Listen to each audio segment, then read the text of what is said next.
ઉનાળામાં નસકોરી ફૂટવાની સમસ્યા વિશે તમે સાંભળ્યું હશે। ડ્રાયનેસના કારણે પણ આ સમસ્યા થતી હોય છે, પરંતુ ઘણા એવા ઘરગથ્થુ ઉપચાર છે જેનો ઉપયોગ કરી આ સમસ્યાથી તમે બચી શકો છો અને નાકમાંથી લોહી નીકળતું અટકાવી શકો છો। ઉનાળામાં નાકમાંથી રક્તસ્રાવ એટલે કે નોઝ બ્લીડિંગની સમસ્યા વધુ થતી હોય છે। ઘણીવાર ગરમીમાં ડ્રાયનેસના કારણે પણ નાકમાંથી લોહી નીકળે છે।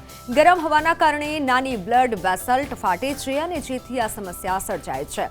ગરમીની સિઝનમાં વારંવાર નાકમાંથી લોહી આવતું હોય તો ચોક્કસથી તેનો ઇલાજ કરાવવો જોઈએ। કેટલીકવાર નાકમાંથી રક્તસ્રાવના ગંભીર કારણો પણ હોઈ શકે છે।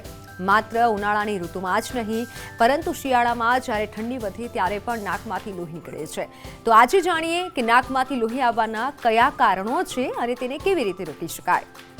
આકરા તાપ અને ગરમીમાં ડ્રાયનેસના કારણે પણ નસકોરી ફૂટે છે। નાકમાં નાની મોટી ઈજા થાય ત્યારે પણ લોહી નીકળતું હોય છે। દવાઓના લીધે લોહી પાતળું થાય ત્યારે પણ નસકોરી ફૂટે છે। કોઈપણ દવા કે રેડિયેશન થેરાપીના કારણે પણ નાકમાંથી રક્તસ્રાવ થઈ શકે છે। ઊંચાઈવાળા વિસ્તારોમાં હવાના દબાણના કારણે નાકમાંથી રક્તસ્રાવ થઈ શકે છે। કેટલાક કિસ્સામાં ઇન્હેલરના વધુ પડતા ઉપયોગથી પણ નાકમાં લોહી નીકળતું હોય છે। નાકમાં ટ્યુમર થાય ત્યારે પણ નાકમાંથી લોહી નીકળે છે। તો નાકની અંદરની દિવાલ પર વાળ કરતાં પણ પાતળી લોહીની નળીઓનું જાળું આવેલું હોય છે। આનું કામકાજ છે જ્યારે આપણે નાકમાંથી કોઈ પણ હવા લઈએ તો એનું ટેમ્પરેચર તાપમાન શરીરના તાપમાન સાથે મેચ કરીને અનુકૂળ કરીને અંદર મોકલવાનું હોય, પણ જ્યારે આ લોહીની નાજુક નળીઓ ફૂટી જાય છે ત્યારે લોહી નાકમાંથી વહેવા માંડે એને કહેવાય નસકોરી ફૂટવી। તો નસકોરી ફૂટવાના અલગ અલગ કારણો શું છે? તો લોહીનું ઊંચું દબાણ, એલર્જી, ઇન્ફેક્શન, લોહી વધારે પડતું પાતળું થઈ જવું, કોઈ પણ એવા રોગ જેમાં લોહી પાતળું થઈ જાય, એ બધા કારણોસર નસકોરી ફૂટે છે। નાક પર ઈજા થવી એ પણ આમાં મહત્વનું એક કારણ છે। પણ ઉનાળામાં આપણે બાળકોમાં અને મોટી ઉંમરના લોકોમાં નસકોરી ફૂટવાનું વધારે જોઈ રહ્યા છીએ। એનું કારણ છે ગરમ અને સૂકી હવા।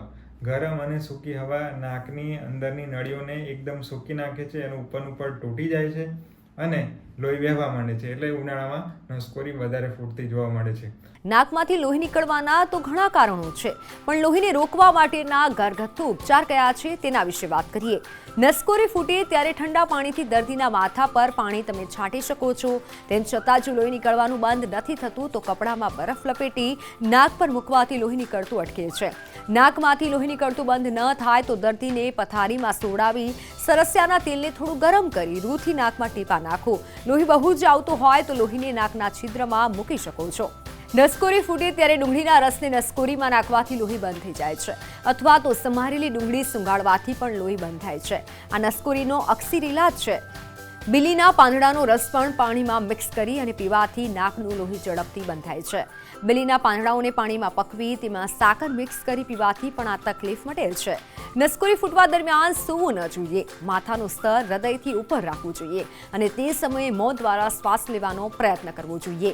જો નાકમાંથી લોહીની સમસ્યા 20 થી 30 મિનિટ સુધી દૂર નથી થતી તો વહેલી તકે તમારા ડોક્ટરની સલાહ લો।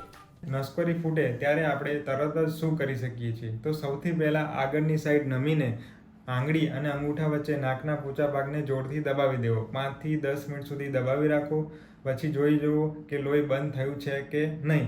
અગર ના થયું હોય તો ફરીથી 5-10 મિનિટ સુધી દબાવી રાખવું। આપણે આમાં ધ્યાન એ રાખવાનું છે કે જે નાકમાંથી જે લોહી વહે એને ગળી જવાનું નથી, એને બહાર થૂકી દેવાનું છે। બીજું, માથા ઉપર ઠંડા પાણીનો છંટકાવ, બરફ ઘસવું વગેરે પણ આપણે કરી શકીએ છીએ। પણ જ્યારે લોહી 30 મિનિટ કરતાં પણ વધારે સમય થઈ જાય અને બંધ ના થાય અને અઠવાડિયામાં 3-4 વખત તમારે નસકોરી ફૂટી જતી હોય અને નસકોરી ફૂટવાના સાથે છાતીમાં દુખાવો, ગભરામણ, ચક્કર આવવા, હૃદયના ધબકારા વધી જવા એવા લક્ષણો આવે ત્યારે તમારે ડૉક્ટરને તાત્કાલિક બતાવવું જોઈએ। નસકોરી ફૂટે નહીં એના માટે શું કાળજી રાખવી જોઈએ? તો સૌપ્રથમ તમારે પાણી વધારે પીવું જોઈએ। નાકની અંદરની દિવાલને ભીની રાખવા માટે તમે વરાળ પણ લઈ શકો છો।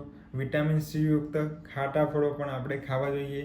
ઝીંક એક પોષક તત્વ છે જે આમાં મદદ કરે છે, જે આપણને આખા ઘઉંમાં મળી રહે છે। હવે જ્યારે તમે ડૉક્ટર પાસે જાઓ, વધારે લોહી નીકળતું હોય ત્યારે ડૉક્ટર શું આનો ઇલાજ કરે છે? તો એ ડૉક્ટર ગોસપીસને નાકની અંદર દબાવીને નાકની અંદરની દિવાલને એકદમ દબાવી દે છે।